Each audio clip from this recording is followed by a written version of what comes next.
نور وجلال يغشاها، يحرسها ربي ويرعاها ويذكرني أمامها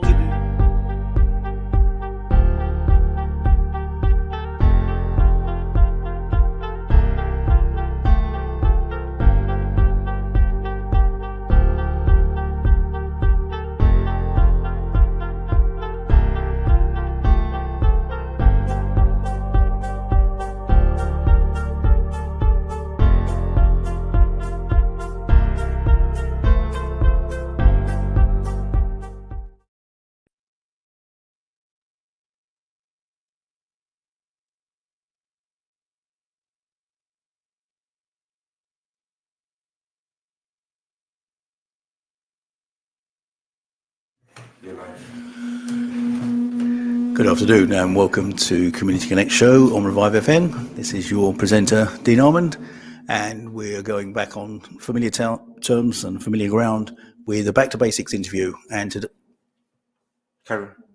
today we're fortunate to have Chief Inspector Sarah Jackson with us, and she'll be talking about her current activities, her role in Newham, which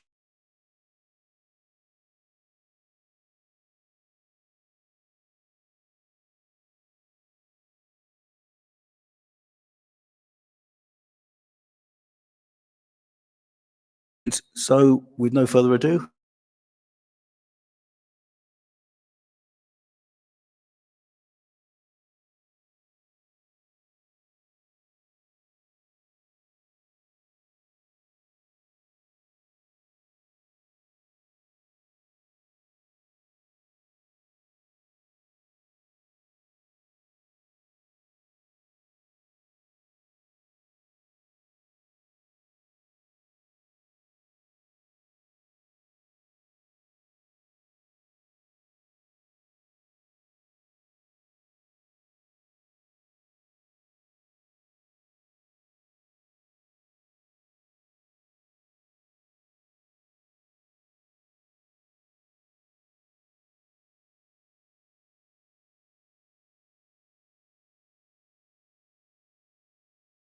On my mum's side was also firemen.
Inspiring, but there are some times, and especially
response officers that I was out with the other day.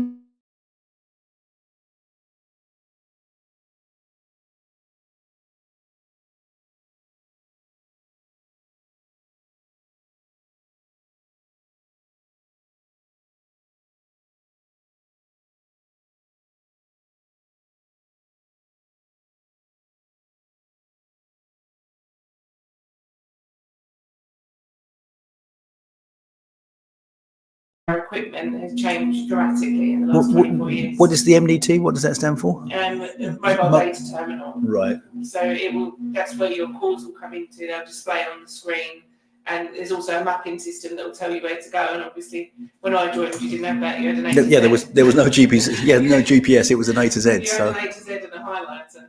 Right. And I suppose once you work on your area, you get to know the streets. But yeah, even so, it's they do say you never know anywhere as well as your first round. Right. Well, that's interesting to know. Well, so there's certainly been a lot of changes with regard to technology and different roles. One of the other things that's been discussed in the past is you need the right sort of, obviously, a certain level of fitness and intelligence and everything else, but you need a certain aptitude for policing. And I know that some people join and find, or go through the training and find out, rightly, it's not for them. So you do. You mentioned you're familiar with some of the aspects because of the family values or tradition of service. So you're used to you've got perhaps more an understanding than someone else who came in cold. But could you talk about the aptitude for policing? I would say that not everyone can be the same in the police. So you would say maybe that, like myself, I would consider myself to be a naturally, some might say, irritatingly chatty sort of person. So I will happily talk with anyone for a really long amount of time. So therefore someone could say I was extroverted, but we can't all be the same, can we? No. So I wouldn't say there is a one size fits all for people that join the police, and that is the way it should be. We need people from all walks of life with all different personalities and different skill sets to come into the police. That's how we work best when we go and meet people, when we meet our communities, we meet our members of the public. We're not all the same. So there are things that will help you in your career in the police, that degree of resilience, an ability to be able to talk to anyone, to be calm, to not be able to, hit the roof at 90 miles an hour. You need to be able to maintain a degree of calm and patience under pressure. So there are some skill sets like that, but I wouldn't say that there is a one-size-fits-all type to be a police officer. Well, the phrase bags of sugar has been used in the past when describing police officers, and that was the example given when they suddenly announced we're going to get 22,000 more police. Right. They're not bags of sugar. You can't walk down the supermarket with a trolley and just lob them in there. Right. There's a huge amount of work arranged in hiring, well, first of all, reading the CVs, interviewing, hiring, putting people through the police training. Some of them who will, of course, drop out during the training. Some of them, after they qualify as police officers, may decide after a little bit of time it's not really for me for whatever reason. Yeah. So, yes, there is a big thing. And the other problem is, well, not a problem, but it's a challenge, is however bright, enthusiastic, hardworking and good-looking you are, when you newly qualify as a police officer, there's no substitute for experience. It's all very well reading the books and passing the exams, but actually being on the street and having to deal with people in often quite challenging situations must require a certain personality to be able to be comfortable dealing with that. I know it was a little while ago, but can you remember how you felt when you started out as an officer? So I would like to think that I'm not rare, but I can genuinely say hand on heart that I still really love my job. I'm really proud to be a Metropolitan Police officer. There's obviously been some times recently where I haven't been so proud because of the nature of some of the things that have happened. We've discussed that on the show in the past, and unfortunately, that isn't isn't a matter just for the police force. We've had the reports on challenges in the NHS, the London Fire Brigade.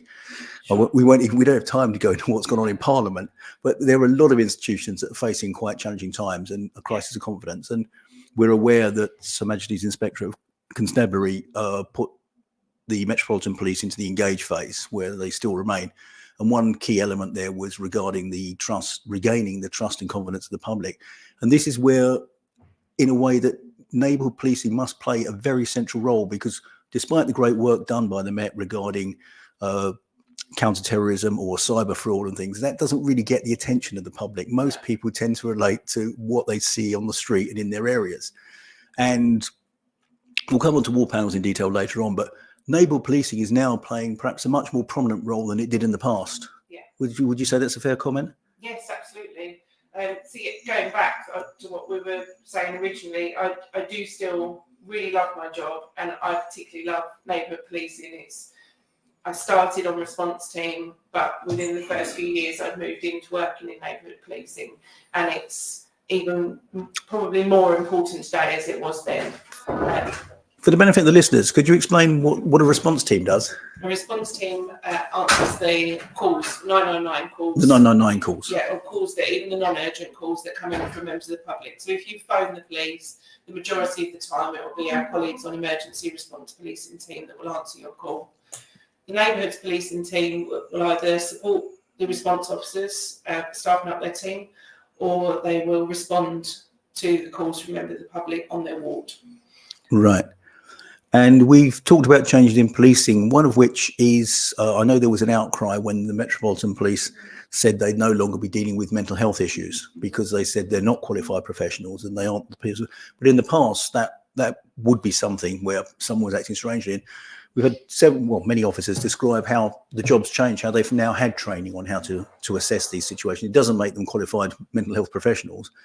And I know there was an outcry at the time, but I remember when Humberside Police Force was placed into engage phase, and the commander there went through the whole area of dealing with mental health issues and said more than 80% of officers' time was taken up dealing with them. And through negotiations with the NHS and other anchor institutions, it was agreed that the police would step back from that front line if they would arrive at an incident and could say, okay, this is someone who's not a criminal, but it's challenging, and it would then be handed over.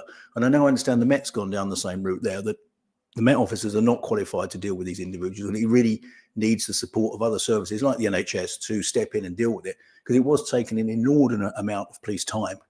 And we're also aware that being the particular challenges the Met face in London, being the capital city and an international city, with demonstrations going on, because that's had a considerable, I believe the phrase is extraction, where someone's taken from the Safer Neighbourhood team and sent to police, whatever nature of the demonstration is. But it does create a strain on the resources of local officers, because obviously you can't take people out of first response team and have no first response. So it tends to be areas like the S&T. That has caused problems, I believe. Is that correct on any neighbourhood policing teams? It's difficult to sometimes devote all the resources you'd like to neighbourhood policing because people have been extracted. Yes, so we do have that demand across the Metropolitan Police, where if we have an aid or public order requirement, then each BCU, each basic command unit across the MPS will need to abstract a certain amount of their officers in order to police that aid requirement. So we will periodically lose people to go police these events, to police aid in central London, or football policing public order commitments. Yes, for listeners who aren't familiar, there are 32 boroughs in London. Each used to have its own police force, but several years ago it was decided to group them, for a variety of reasons, into what are known as BCUs, basic command units. And so Newham, for example, is grouped with Waltham Forest to make the North East BCU. There are, 12 BCUs? And so they may have 2 or 3 police forces put together. And that's what the BCU acronym stands for. And Newham's linked to Waltham Forest because it's a neighbouring borough. And in some ways they're similar, but in other ways they're quite different. Obviously, Waltham Forest is more with Epping Forest and those areas. It's more of a country area, whereas if you go to Stratford, that's much more of a inner city area. Yeah, so it's quite challenges across the borough. It's very different policing environments. Yeah, Waltham Forest have got their own set of challenges that are different to ours. And well, we covered what first got where you're from and what first got you active in policing. In your current role in neighbourhood policing, what are your main activities on a day-to-day basis as Chief Inspector? As Chief Inspector, for me personally? Yes, I mean, a lot of meetings. Do you spend all your time in meetings? Yeah, at the moment, as you'll be aware, Dean, we're in the process of implementing our new neighbourhood activity of our new ward structures with our new ward policing teams. So that's landing at the moment. So we've launched the Strongest Ever Neighbourhood Policing Plan, and that is all settling into place at the moment. Right, so that obviously takes time. So that's led to a new organisational structure, but also allocation of different officers, sergeants, PCs to different areas. That's right. So each ward will now have their own sergeant, their own designated ward officers, their PCSOs, and their schools officers working within each ward. So each ward that has a school will have a schools officer within that particular ward. Right. So if we have, that's the SSO, is it the Safer Schools Officer? So the Safer Schools Officers were standalone before. They were a separate unit. Now they're built into the ward. Right. So they'll be spread. They'll like the sergeants, so they'll be shared, will they? Because you've only got 10 SSOs and you've got 24 wards. So well, my maths is they'll get 2.5 each, roughly.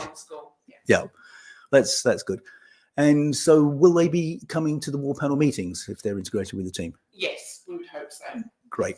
Well, that's good, because as people know, it's not that school pupils are associated with crime, but there are a lot of activities, whether it's sexting, cyberbullying, theft of mobile phones, gang recruitment, drugs and other things. So I'm sure that the presence of the Safer School officers at the ward panels will provide a big input. Yes, absolutely. And like we were discussing earlier, we want to build that attendance at those ward panels, and we have got those challenges in our local schools. And the Safer Schools officers provide a really good role, and they've got a really good relationship with those schools. So they'll help us with our ward panels in hopefully improving some attendance, and hopefully being able to discuss and disseminate that to the wider ward about some of the challenges that they face in their school. I think that'll be particularly valuable in Newham, because having one of the youngest average ages of the in the whole of the country, it's a very young borough, a lot of young people here. So some of the other boroughs with more mature population, maybe the schools aren't so important. But I think for Newham, the role of schools within the community and within neighbourhood policing and community safety is vital. So I think whoever thought that up deserves a pat on the back, because integrating the SSOs with the safe neighbourhood teams is definitely a step forward for this borough. I can't take credit for it, but I agree. That's right. Right. Well, we've come to the end of the first session of this interview, so we'll take a small break for some messages, and we'll be back straight after that.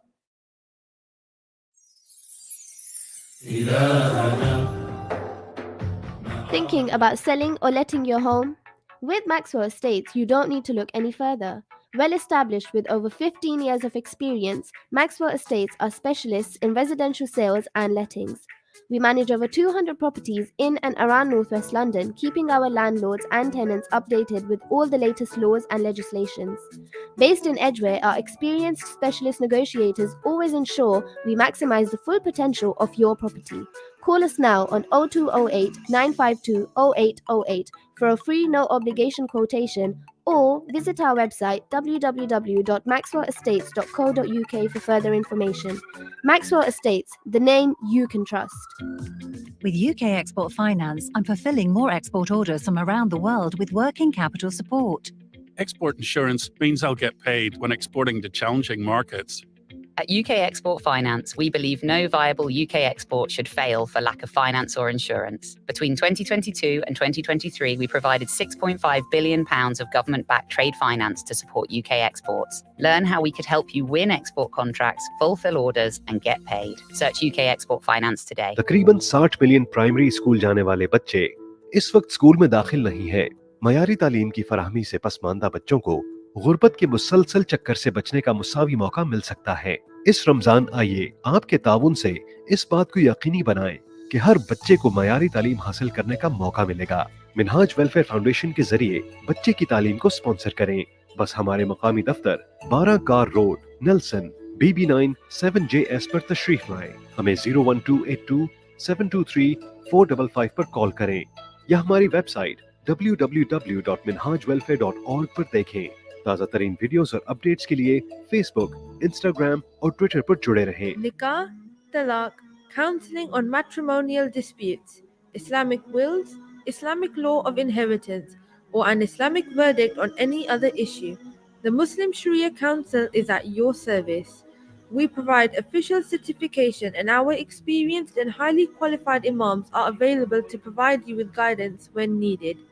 MQI London is based at 292 to 296 Romford Road, Forest Gate. We are open from Monday to Friday, 2 to 4 p.m. Or alternatively, call us now on 0208 257 1786. Minhaj Sisters UK are proud to host their biannual retreat Al Tazkiyah 2024 from the 15th of November to the 17th of November.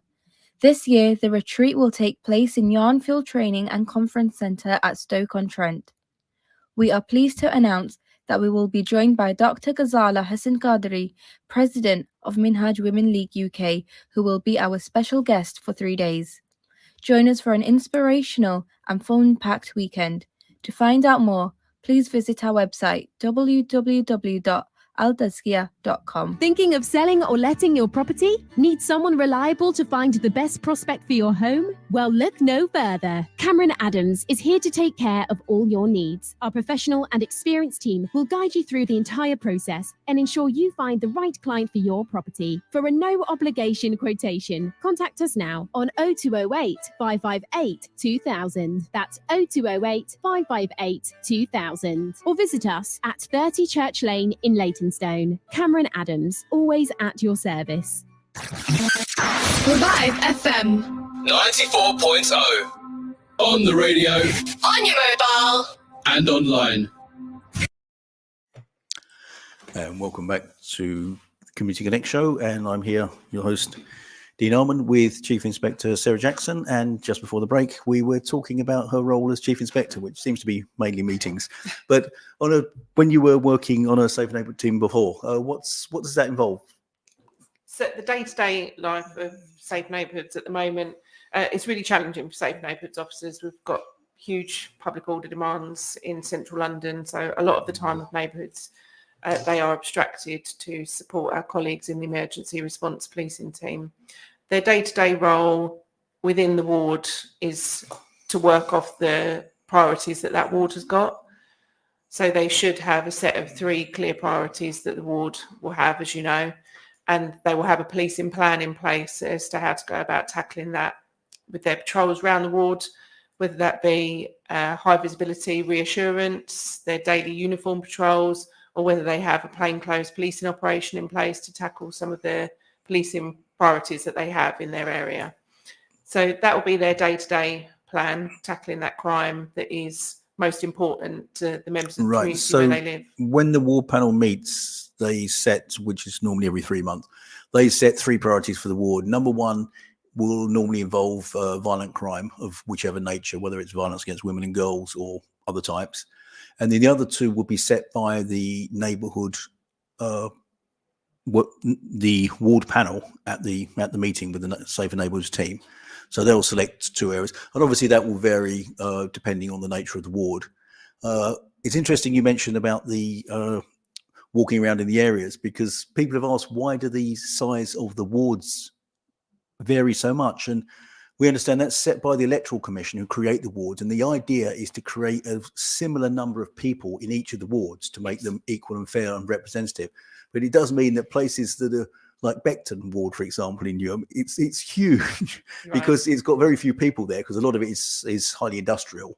So what it means, that poor ward team, they were walking around, we estimated it would take them about 2 days to actually walk around the whole ward. They've got a lot of walking to do. Whereas some of the more intensely populated areas, more densely populated areas, are much smaller. So it's a lot easier. But then, of course, you've got to deal with a lot of people in a small space. So it must make for variety amongst the teams, if nothing else. It does indeed. Yeah. Each ward, well, like you say, we don't decide our ward boundaries, how our wards are split.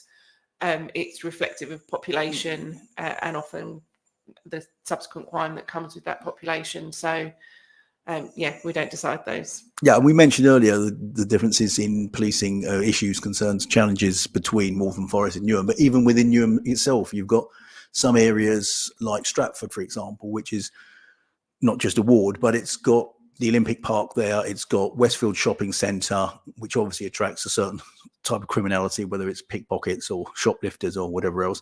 And you've got other more industrial areas like Beckton. And then you've got anchor institutions like Newham General Hospital, which is also the southeast of England regional centre for people outpatient department for people with mental health issues, and often there are particular challenges in policing hospitals. So even within the borough of Newham, there's quite a lot of variety, it seems to me, in the different challenges that the SNTs will face. Yes, I absolutely agree, and that's why Newham as a whole, the policing borough itself, will have its objectives as a whole for the whole command. But each ward will have its own ward panel that breaks down its own individual, unique ward priorities. Because as you say, it can differ vastly if you move from somewhere like Stratford all the way across to Beckton to Little Ilford. We've got all of these wards that will each have what they feel are their own set of priorities that are different. Yeah, where the bookshop is located in Custom House, we're right next to the Excel Centre, and there's been a challenge there because some people have been putting up tents and living there. But we understand that because the Excel Centre is considered a high priority target, it's not possible for people to remain in tents in concealed areas on the perimeter of the boundary. So I know that the Newham Council Homeless Prevention Action Service are actually quite involved in that with the local neighbourhood team and with other policing units to keep that area clear. And I imagine it's very much similar around, for example, the London Stadium, which hosts huge events with often over 100,000 people. So there's quite a lot of challenges. Different challenges. Newham as a whole, it's just, as you know, a hugely diverse borough with different sets of demands. So we've got the London Stadium, the Excel Centre, a growing population, a diverse population. It's a great place to work, and I am genuinely. This was my first choice when I was promoted. When I was asked where I wanted to go, Newham was my first choice. It's certainly a very interesting place and diverse in many ways. As you said, it's according to the Office of National Statistics, it's the most diverse local authority in the whole of the country. We've got more languages and dialects spoken, well, over 200 languages and dialects spoken. It's considered the most religious borough, that more people actively practicing religion in Newham than anywhere else as a percentage of the population. So it's a very young, dynamic borough, and it's changed out of all proportion since I was I was born in 1960, since I grew up here, because we've seen things that didn't exist before, like the Excel Centre, like the whole Olympic Park created.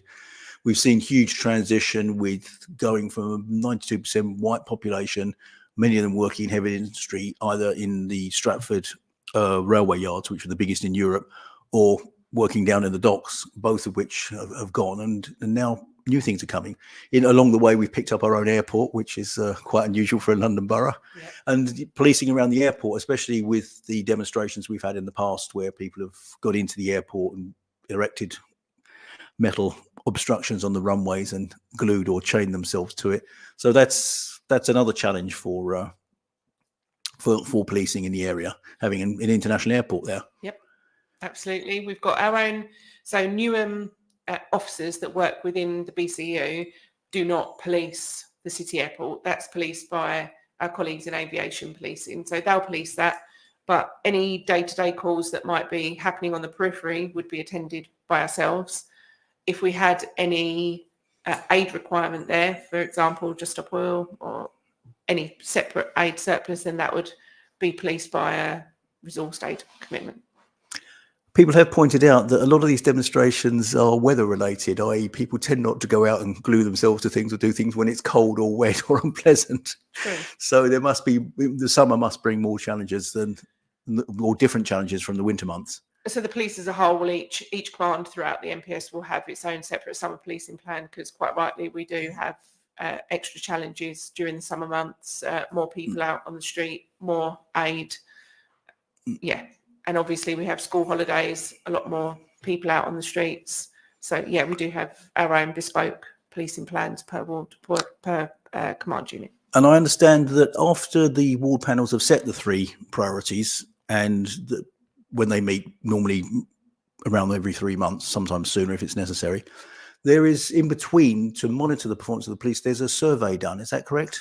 To show what the public think about the policing priorities? Yes, there should be. So per ward, you should have a staff survey and we get that feedback, and then it feeds into the ward panels as to how they feel the crime, antisocial behaviour, activity or police presence in their ward is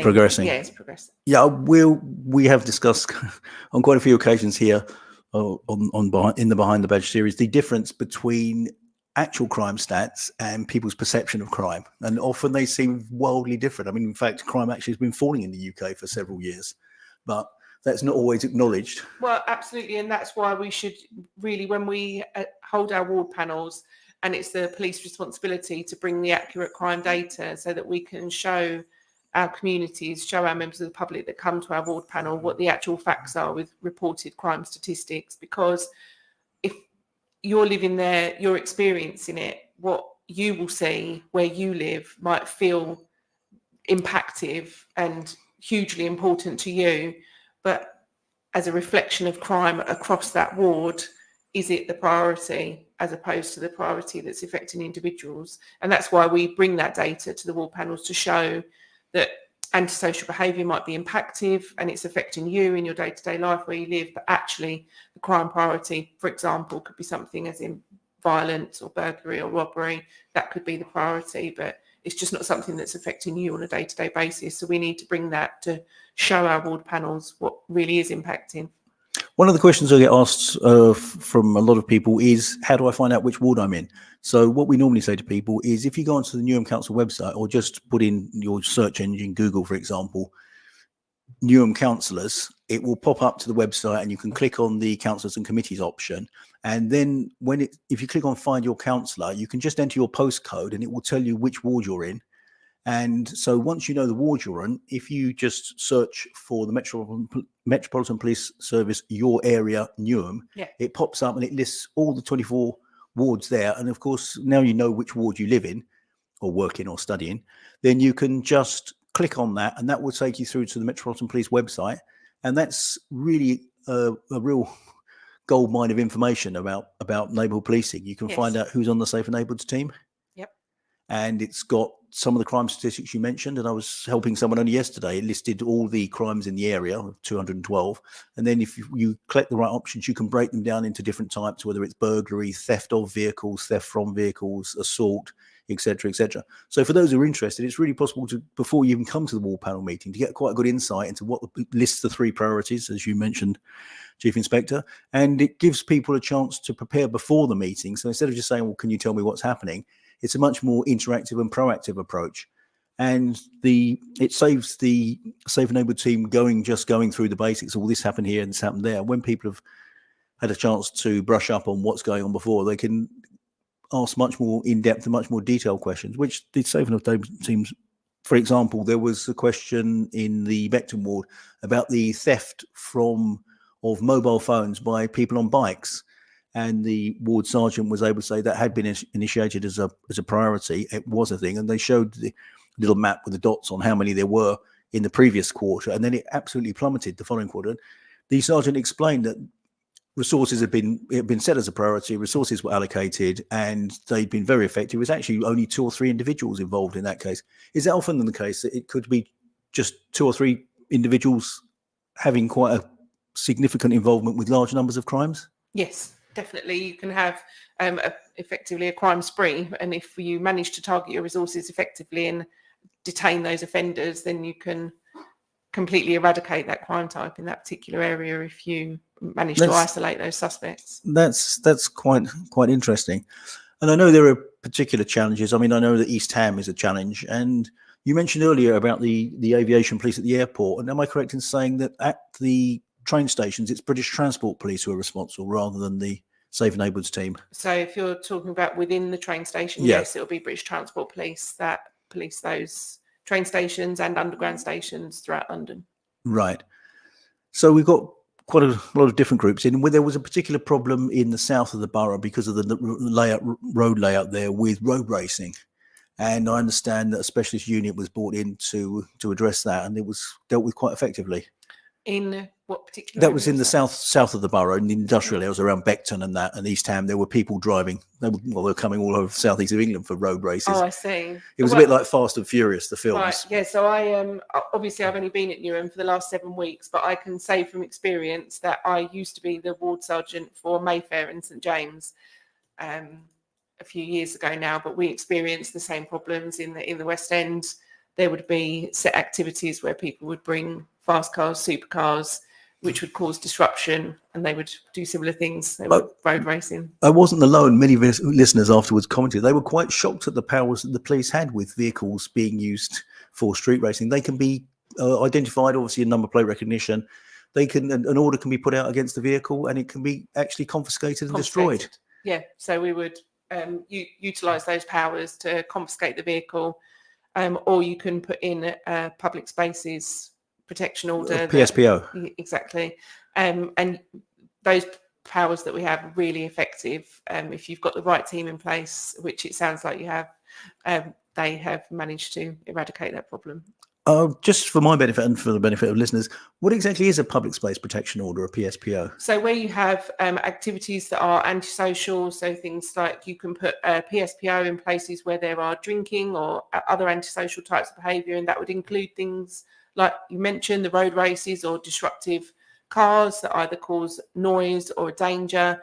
You can put a order in place that disperses people from activities such as racing, driving cars dangerously, drinking in open spaces, and then if you breach that PSPO, you're committing a further offence. Right, so that can be dealt with immediately. Immediately. When there's a PSPO in place. Yeah. And are they borough-wide, or are they in a particular ward, or? Anyone can put in a PSPO, a police officer, with the right amount of evidence anywhere. Right. So it can be done anywhere.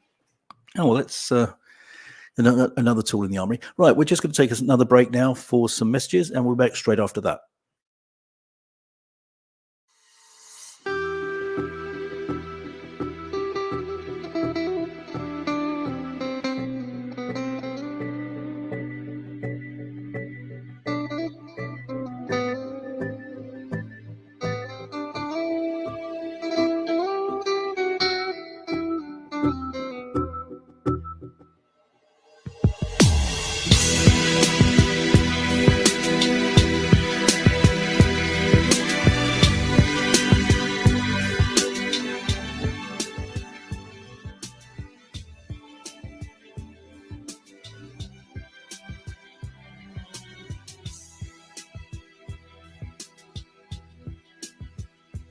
ما بلاش تغيب عنا تاني ما بلاش يا سايب أراضينا ما بلاش पानी के बगैर जिंदगी का तस्वुर नामुमकिन है।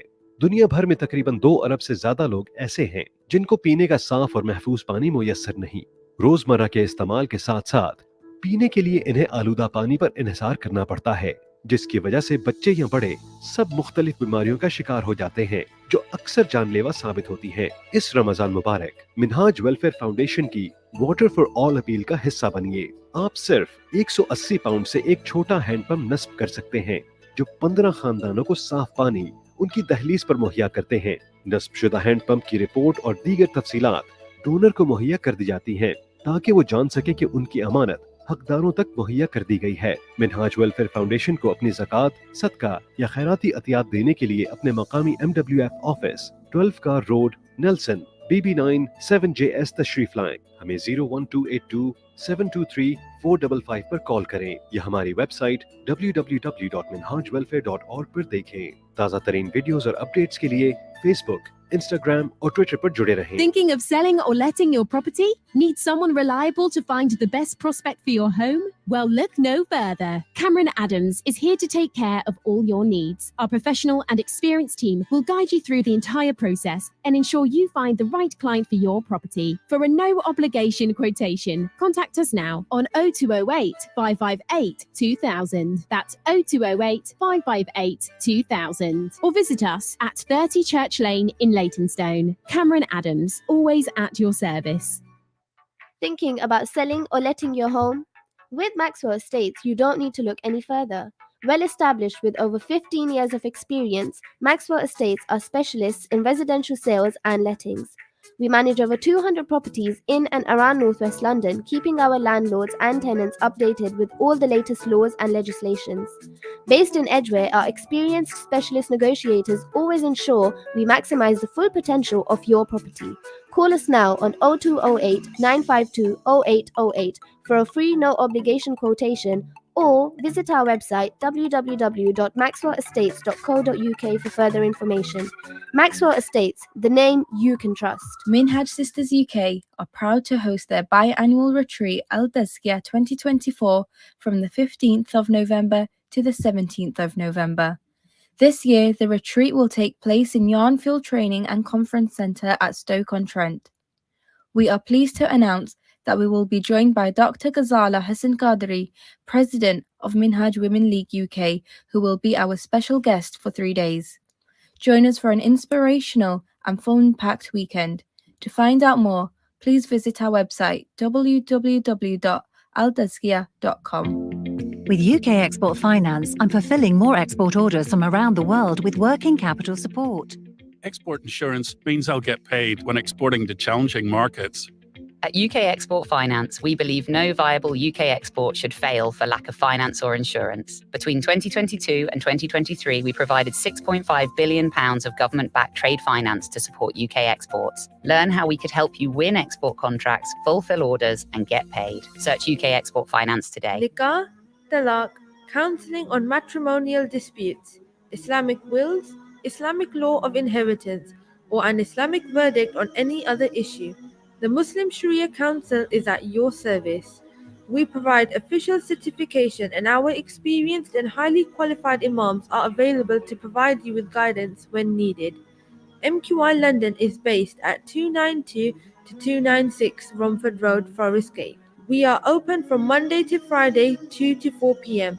or alternatively, call us now on 0208 257 1786. Revive FM. 94.0. On the radio. On your mobile. And online. جمال الوجود بذكر الإله وتصفو الحياة بنور. Welcome back to the final session of this Behind the Badge interview, and it's your regular host Dean Almond, and on the Community Connect show, and I'm here with Chief Inspector Sarah Jackson.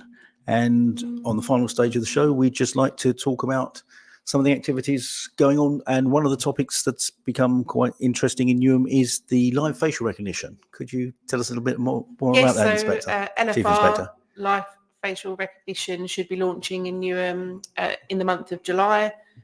As I was just explaining, it works in a similar way to our automatic number plate recognition, but just instead of number plates, it's faces. So it still requires a degree of initial investigation from the police. It's not as straightforward as registration plates, but a camera will recognise faces and it will connect to a police database and activate whether that individual is wanted by the police in connection with any outstanding crime investigations. The police will then be required to ask those initial questions and ensure that that is the right person. And hopefully it should bring down our number of outstanding wanted offenders that we hold within the Metropolitan Police Service within London, which is one of Newham's borough objectives, to reduce our named offenders that are outstanding and at large for crimes committed. And that would be where someone's committed a crime, a warrant's been issued for their arrest, and they're not where they normally are. Yeah, either an outstanding warrant from the court or they're somehow unlawfully at large. So they could be an outstanding suspect, they're alleged to have committed a crime and we need to investigate that matter further, or they've already been arrested and charged with an offence and they failed to appear at court. So it could be either one of those, a person that's unlawfully at large. I'm imagining that with a system of this nature, that it would have been piloted somewhere and presumably has been found to be effective. So hence it's being rolled out now. Yes, I would. I don't know what the statistics are, to be honest. No, that's fine. Where it's been launched previously, but I would guess that it's been successful. It'll be a valuable tool for us in reducing our outstanding offenders. Yeah, the phrase intelligent policing has been discussed in the past on the show. And often it's a question of these tools help focus the police resources, and hopefully it will demonstrate. And for people being videoed here, it's in the UK. I know there's some considerations about civil liberties and the rest, but most people seem to accept that when they travel, for example, on the underground, that they'll be videoed because there are cameras in all the stations and the transit halls and the booking halls.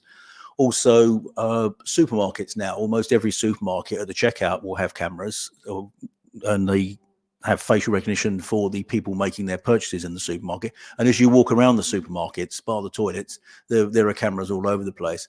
So it seems to me that putting them on the streets for these reasons is just another facet of intelligent policing. You would do well in London at the moment to walk anywhere without being on camera multiple times in one street. So the live facial recognition is simply a camera that will activate if you are registered on our systems, or a photograph if you're registered on our systems as outstanding for being wanted for an offence. I understand that in the past you used to use people called super spotters, and as cameras would go around football stadiums and things, they had the ability to remember what people will look like and the rest of it. So my understanding is we will still use people that have got that skill set of super spotting, because they have that human ability to recognise people. That skill set is really useful when we have large scale public order events like Notting Hill Carnival. We would use super spotters to see if there are any outstanding suspects within large crowds that people might be able to recognise. So it will just be live facial recognition is simply another tool that will be used in detaining outstanding suspects. yeah, there was a lot of concern with police officers wearing body cameras when they were first introduced, and people saying, well, I don't want to be filmed. But it turns out that the public very quickly came to accept them, because these recordings of an encounter between a police officer and a member of the public, the fact it's being not just film, but also video, I believe. Not just video, but also audio as well. So you have video and audio with our body-worn cameras, and they're a really useful tool, because we will often invite members of the public. For example, if there's been a complaint or there's been an allegation of crime, we will sometimes invite our members of the public or our complainants to view the body-worn camera with us, to alleviate any concerns that they might have about the way that police have interacted with a member of the public. So it's really useful for everyone involved, for members of the public and for the police officers involved. Is that the PEP? It's an independent panel? Yes. It's not just the police watching the film and deciding themselves. It's actually a genuinely independent body. That's right. And that's similar to I'm not sure the exact name, but the independent groups who visit people in detention to make sure they're being treated. The lay visitors that will come to the station. So when I used to be a custody sergeant, the lay visitors would arrive at the station unannounced at any time, day or night, and we will welcome them into the custody suite, and they will go and visit each person that's detained within the custody suite to speak to them about their welfare, how they've been treated while they've been at the police station. You said right at the beginning of the interview you're a naturally chatty person and you like being out and out meeting the community. To be a custody officer, does that mean you're indoors for a 12-hour shift? Yes. Which is quite a different operating environment. Yes. So how did you find it with being custody? I would say that being a custody sergeant is something that I would say developed me hugely. So I got promoted when I was really quite young. So I was 25 when I went from PC to sergeant, and one of my first postings was as custody sergeant at Lewisham. And that is hugely challenging. Lewisham custody at the time had 34 cells. Now we've moved away in the Met. We've got a standalone command called Met Detention that they operate their own custody suites, but then the custody was operated within the BCU. So you used to do response team, and then you would be posted into the custody. For custody, you're in charge of that environment. So you effectively go from, you're suddenly in charge of a whole suite of people that are just other sergeants, your jailers, your detention officers, but you're also looking after the people that have been brought into custody, ensuring that they're dealt with swiftly, properly, but that they're also looked after. So it's it's a hugely challenging and environment that's full of risk, and it develops your skill set quite quickly. I can imagine there must be a wide variety, from people who've got mental health problems to people who are drunk, to violent offenders. So did you find there was a large variety in the role? Yeah, a huge variety, and also people that are vulnerable. So you'll get people brought in that, like you say, now times have changed. You would get people many years ago that have been brought in that might have had too much to drink, and generally now people that are drunk, disorderly, drunk incapable will go to hospital rather than come into a police station because they need to be looked after. And we'll also get juveniles brought into police detention. Sometimes they can be really quite young.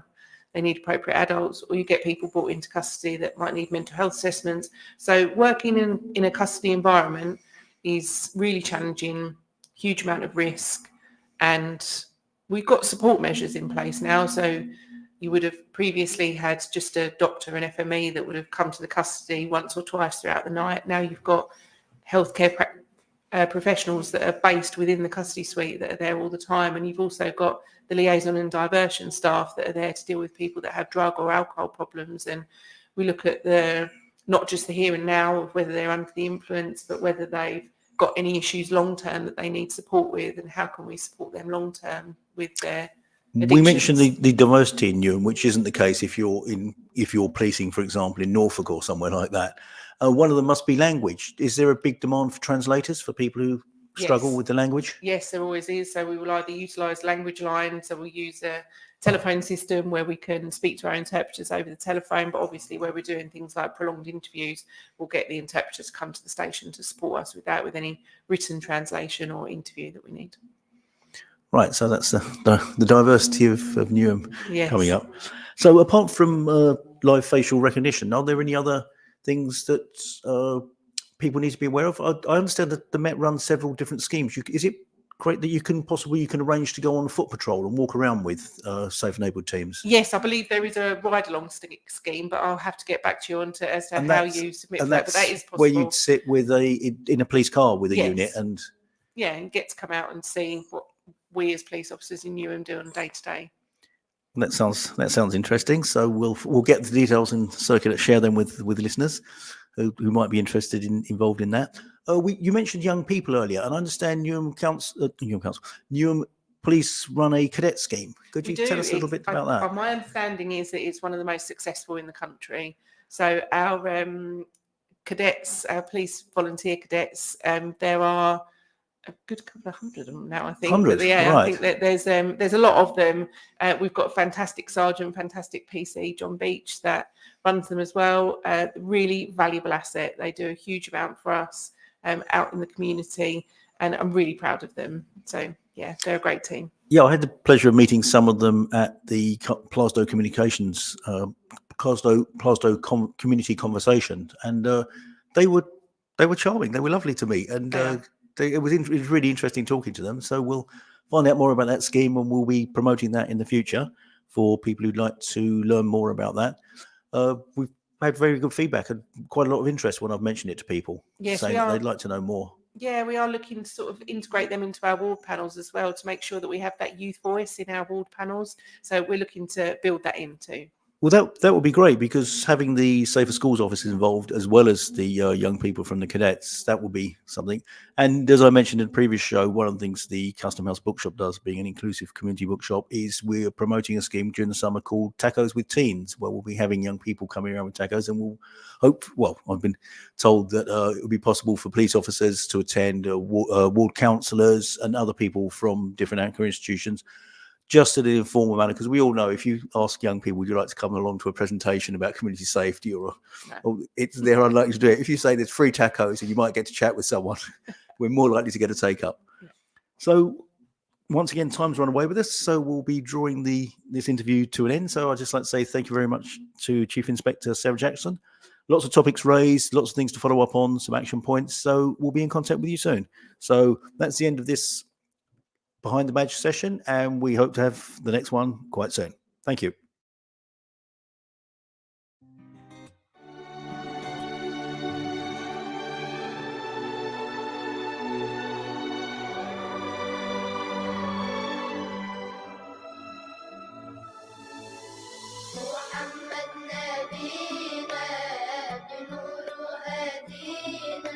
من مكة حبيبي نوره سطع المدينة، صلى صلاته وتحلى بصفاته، يا بخت اللي في ظله ماشي يشفع له في مماته. محمد نبينا بنوره هدينا، من مكة حبيبي نوره سطع المدينة، صلى صلاته حلى بصفاته، يا بخت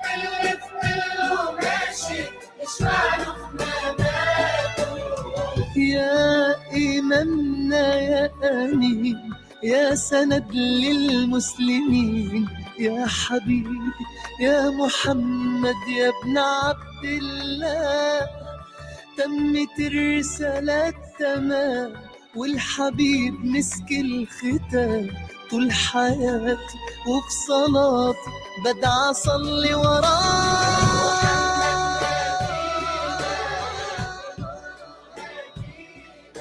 من مكة حبيبي نوره سطع المدينة صلى صلاته وتحلى بصفاته يا بخت اللي في ظله ماشي يشفع له في مماته